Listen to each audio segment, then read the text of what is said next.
So hello and welcome back to the channel. I'm Sachleen Singh and I will be taking you through a game that I played in the Orange Mound Chess Club tournament that was organized by the Orange Mound Library. They're starting a new chess club with the help of Memphis Chess Club. Memphis Chess Club helped organize the tournament. So we had two of their TDs do everything, bring the chessboard, set everything up, do it. And we were there as a support to them. It was a free tournament. There was no entry fee. And more than 50 people rated, and actually around 60 people rated and rated showed up. Now I played 3 rounds. It was a 3 round tournament, and I won the other 2 games. The one that I'm going to show you is the one that I lost, and the reason I'm showing this is this was probably the closest game that wasn't just lost to a blunder. The other 2 games that I won uh, were fairly easy wins, especially the first one. My opponent blundered a piece on like move 3 or 4, and then I had easy cruising. The other one, although not that easy to win, but I was still able to win a rook with a small little tactic, and I was able to win that. Now this one also ends in a blunder, but it still has a lot more talking points, and it's against a high-rated opponent, and you learn the most from your losses. So we're going to take a look at this a little bit more. And this is what I'm going to share with you today. So Alex King is white, I am black, and I've played Alex King twice before in similar time controls. I'm assuming it was both 25 delay 5 or 25 plus 5, one of those. And the first time we played, we ventured into a dragon Sicilian, and we had an equalist position, but he had a little better and some active pieces, and ended up losing that one. I was white in that one. And then the other time I played him, he played a French, so I was white again. And I sacked the bishop here, hoping to get something, and I was not able to get anything out of it, and I lost that game because I was down in material. That was a very tactical and interesting game. It's probably somewhere also that I've analyzed it. But let's go to this, and this time I'm black. So this is my first time playing him as black. And I know him that he plays Catalan a lot, and that's what I was thinking he would play against me. So I had looked at certain stuff if he went into the Catalan, and that was like, okay, cool. You know what? If he plays d4, I have something to at least play on, and I'm not at my wits' end in the very first 3-4 moves. So he opened with e4. This came as a surprise to me. And then I took some time here. In fact, like I spent like maybe around a minute or two just in the opening deciding, because he knew that I prepared, like I play the Caro-Kann quite reliably, so it might, and I saw him on his phone right before the tournament, so I knew that he had looked at least a couple of lines, if not a lot, in the Caro-Kann. And so I was thinking, should I mix it up, play c5 and then just test what he knows, surprise him, or play e5 and be like, you know what, let's play a Rui Lopez or an Italian or something. But then I decided against, and I was like, you know what, I know Caro-Kann quite a bit, so you know what, we'll play this and we'll see what he has in his arsenal, and we'll look through it. And then he played d4, d5, e5. This is the advanced variation. There's a bunch of ways to play here. You can also play knight c3, you can play knight f3, and then also you can just take. So you can do a bunch of things, but he chose the advanced variation, which is also the one that you choose if you're going for an aggressive setup. Here, there's again a bunch of options. I played c5. And this is one of the most aggressive ways to respond to the advanced, where you're actually putting pressure on the pawn that's not advanced, but the base of the pawn chain. So another rule that we learn in chess is that you want to put pressure on the base of the pawn chain. People play here a bunch of things. The best move is obviously to take. No, obviously, but this is one of the best moves as decided by the engine. And if you venture into it a little bit, there's multiple ways again to play here, but this is the strongest continuation. Now here, black has 2 major choices to make, or to play from. One of them is knight c6, one of them is e6.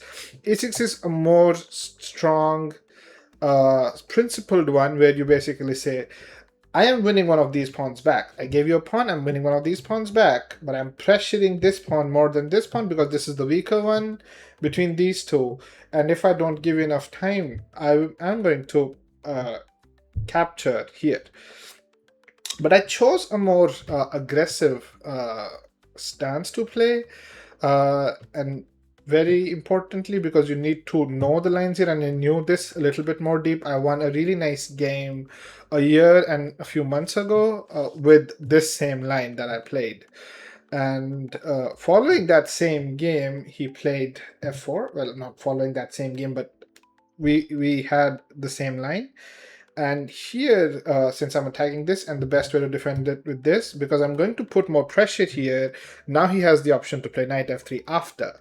And the best response to this, very unintuitive, is actually knight h6. And the point here is that I am going to start putting pressure on this pawn, and the best way you defend it is, since now I'm stopping b4 with this knight, you are going to want to bring this bishop to e3, and then I can play knight f5 here, attacking this bishop, and also keeping hold of this d4 square for a little bit more. This is the interesting point, because then I can push d4, and I can then start attacking after I play d6. So he plays knight f3, and this is all prep. So we both know the position till here. Like, we also know the engine evaluation, and this is the top engine line. Here I spent some time. I think I spent around 3 or 4 minutes deciding, do I play e6 or do I play bishop g4? And I think both of them actually work. But bishop g4 is a little bit more ambitious, since I'm also trying to pin this knight, and I don't want this knight to be defending the d4 square when I want to push, or when I go to push d4. So that's a very important idea, that I want to push d4, disconnect this bishop, rather if it's here, here, or here, wherever it is, and then I take this pawn, and that is the whole plan. And I don't want the knight to come and take here and make things difficult for me, so I played bishop g4. e6 I think also still works, and here he played bishop d3, the top engine move, the last time. So this is where we deviated from the previous game. I think my previous opponent played bishop e2.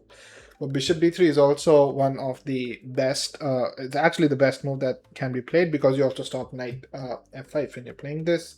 And here I played e6, and this I played rather quickly, because now I know that I'm attacking this, and there's almost no way you can defend this pawn, and I'm getting my pawn back. But not only am I getting my pawn back, I'm opening my king to castle, I'm developing a bishop with tempo after I play d4, and I'll be happier, and all my pieces are developed, and you're still a little far behind.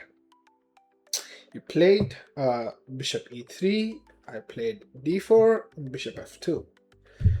And here I played bishop takes c5. So this was a 25 delay 5 game, and we are probably somewhere around both. No, I'm actually really low on time, and I'm not low, but I'm still like around maybe 15 minutes or so. So we used up 10-12 minutes of my clock, and he's only used like 4 maybe. And he's been blitzing out all of his moves till now. And here I think he makes a choice to play this. And this is, I think, where he is out of his book. I don't know what the best move here for white is, but this is something that's not very great right now, because you're taking away certain squares, the knights are stepping on each other's toes, this knight doesn't have a lot of prospects. I think there is h3, probably that's one of the best moves here. And here, ideally, black, so I spent some time, I spent around 3-4 minutes, probably more, trying to identify what's the next plan of action. One idea that I have really nicely is that I want to put a piece here. Since no pawn can attack it, this e3 square is an outpost, and the best way to do it is knight f5, knight e3. And I would enjoy putting it here, since he cannot castle even if he tries to, because if I have a knight here and he castles, takes. Now, because this is a fork, you have to take. And when I take back, this knight is attacked, so you have to move this knight. Whenever you move this knight, I have this check coming with the pawn. So this pawn will go up here, this check, because the king is already castled. I push this is a check, and I'm also attacking the queen. Now, you might put your knight here or here when it's being attacked by the pawn, but it's going to have problems because I'm still checking with this bishop. So even if you take, I'm going to take the queen, make a new queen, make you spend some time, I'm going to castle, and you're not going to get enough time to react to that check. So I had those ideas, and I had to think, should I play bishop f5 or should I play knight f5? Because with knight f5, I'm giving him the option of taking with the bishop, and that makes it okay for him to just take and then start playing somewhere else, because this bishop is also not doing a lot, but is also stopping the pawn from being pushed forward. So that was the whole thing that we had to think about. And I spent some time and I decided that I will play knight f5.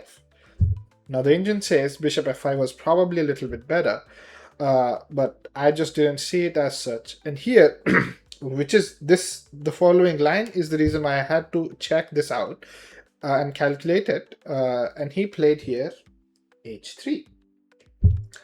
So I was again rechecking the lines multiple times, and here is another time where I can stop and check the line a couple of times. So here I thought, what should I play? Because now if I play knight e3, bishop takes e3, d takes e3, and if you take here, and I take here, you take back, you basically won a pawn. This pawn's lost, and we've traded these two pieces for these two pieces. But you have these two pawns here, your queen's up, you're going to castle queen side. This is attacking, I cannot castle this side. And suddenly these two pieces are going to attack here quite a bit. And look at these pawns right here. This pawn is going to end up here. So there's a pawn on g4, f4, and e5. I'm going to have a lot of problems playing this. So I had to find a way to neutralize this and also see if I have other ideas stemming from there. So I spent a couple more minutes looking at this and I decided to play knight e3 anyway. And now the thing is that I'm attacking your queen, and there's you cannot play queen e3, queen e2, I'm sorry, because I think I have this check first and I can come back, check you again. And maybe that I can act that can act as a little bit of problem. In fact, I think I can go check, and if you move, I take here first, and then I come back with the check, and then I fork both of your pieces if you take back. So I'm doing okay with that, or something. But you'll have to play something else, and the best move to play here is bishop takes e3. And now what I had calculated is the intermezzo with bishop takes f3. And I think he played queen takes f3. And now I win back the piece. And look, so now I have this, excuse me, the pawn supported by the bishop. And I've not lost that pawn. So we are equal on material, as you can see. But also, I have this pawn right where I want it. Why is it interesting? Because now if he tries to castle on the king side, I still have this e2 check with tempo, and I'm putting pressure somewhere here. And here I expected him to go knight c4, but he played knight b3. Knight b3 attacks this bishop, and knight c4 is probably also a very interesting idea that can be played by him, and then try to end up on d6. And that's probably another interesting game here. So here I think I looked at a couple of options again, and I realized that I don't want to give this bishop up, and I would really like to play queen b6 without this knight having to capture. And I saw something wrong with bishop b6, so I definitely did not choose to play that. And yeah, it was probably that I just give up too much space, and then I probably also saw something else. So I played knight d4, and the point is that after knight takes d4, bishop takes d4, I kind of want him to play to take here on b7. He played rook d1, and here I made my fatal mistake. But let's go back and let's see if I can put this on the board. So if this, right, okay, so we can go back and we can look at this. Okay, I had this very strong queen h4. And the point is now, you cannot go here. So you go to king f1, I checkmate. So now you have to run here. And I think I'll have to castle here first. I castle. And now I'm going to attack your queen. And not just that, I'm going to win this pawn back. So I had lost a pawn, yes, but I'm going to win this pawn back. And I'll be able to get inside. And then I'm also winning this pawn. So I'm either winning this pawn, or I'm getting inside, or my rooks are coming in. Your king is stuck in the center. Your king cannot run far away because, again, I'm going to put a rook on b8, and if your king tries to run away, I have this bishop takes b2, forking the king and the rook. So I have some options that I can play against white. I was really hoping he would play that, but obviously he saw one of these moves and he didn't play it. So let's go back a little. Here, here, here, here. And here I think the best move for white is to castle kingside, but he played rook d1. And that's also a fine move. And now there's a bunch of complications. So I looked at, again, we're both around 3 minutes here. I think I have 2 minutes 59 seconds. Here's 2 minutes 57 seconds. And it's a 5-second delay. So we're still counting down. Doop, doop, doop, doop. And I checked a couple of moves. So I thought, okay, queen b6, queen b6. I'll actually show this really quick. Queen b6, this, and the position's fine. You know, it's still playable. There's a little bit more pressure on me. He has a little overextension here. Excuse me.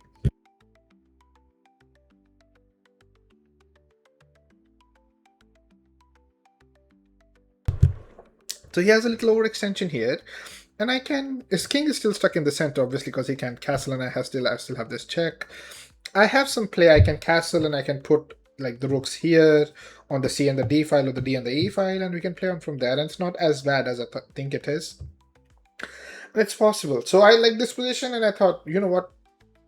If you find the move, you find a better move. So let's go back a little.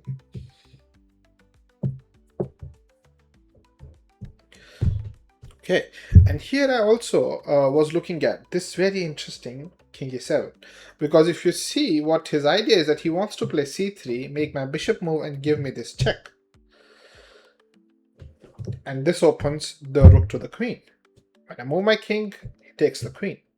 Now, sadly, I can't even castle because of the same tactic in a different way. Castle kingside. So let me show you this. Castle kingside, c3, bishop b6, bishop takes h7. And now I'm losing my queen. So let's go back. Okay, so now I have to play. I'm also checking on the 2D board so that it updates. So I had to find a move here, and the engine actually very interestingly says just queen a5, c3, and I think you move the bishop back somewhere and you're happy. I think this is what the engine says. I think it says leave it be and you castle. And that's what the engine says, yes, because you cannot take the pawns pinned. And this seemed a little risky to me, and I obviously didn't, but the engine can't hold anything. I was not going to play this. So then, for a split second, I saw queen d5. My point was queen d5, and I stop this attack on b7, and I am suddenly okay. I'm just fine. And then I played it without calculating what would happen, and this caused the problem. So we played this, I took back. Now comes the same tactic we had wanted to thwart. Bishop b5 check. And I just didn't check it enough. And now when I move my king, rook takes d4 happens, and there's not a lot I can do anymore. And no matter how hard I try, I'm losing. I've already lost a piece. Nothing's gonna matter. We both have more than 2 minutes. It's like enough for him to push and win this easily. He will not, like, no one has to write anymore. There's not a lot of fair chances left, so I just resigned here. But I had an okay position. So let's go back a little.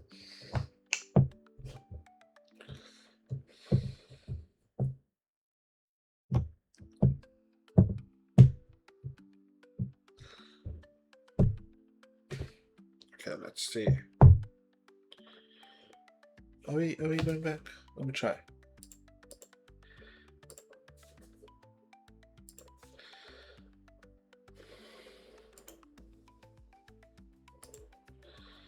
Okay. So if here Yeah. If here I would have spent maybe an extra 15 seconds checking what would happen after queen d5, queen d5, e d5, and I would have seen bishop b5 right there. I just saw this, I didn't calculate it completely. I have done this a lot of times and I am trying to work towards making this better. But this also shows you how many variations and options are possible in a very tight, complex looking game. So it's a very complex game, but I could have played queen b6 and I'm completely fine. I don't have any problems. I'm not running into like big issues. He has some advantage. My pawn is a little bit further ahead than I would like it to be. But apart from that, I'm really doing okay. And this would have been a completely fine move to make, and I should have just gone for this, but I just didn't want. I would like to exchange the queens and basically play on from there because I saw this b3 pawn, b2 pawn was a little weak, but obviously c3 was coming, and then I should have also just realized that there's this queen bishop b5 check, and I thought here that now after this takes, I just castle and the game goes on. Uh, it's a lot more equal. There's not a lot of pieces. Even if I lose this pawn, these are opposite color bishops. There are rooks on the board, but not a lot of files to play on. So I'll put the rooks here. He will still have to take a couple moves to win the pawn if he has to. And I just didn't calculate. I just thought all of these things, I should have calculated a little bit more. And that caused the end of the game. So both these moves, in fact, here, queen b5, queen b6, queen a5 are just beautiful. And it makes it that I could have kept playing on and I would have been okay. So that marks the end of the game. I hope you learned something from it. I definitely learned that I do not not play a move before you calculate everything out. And then also sometimes an okay move is still better than not just playing a move that you haven't calculated completely. So playing an okay move, taking an inferior position, a little bit more inferior than like an absolute best is still okay, because you also have to respect the clock and how that's happening.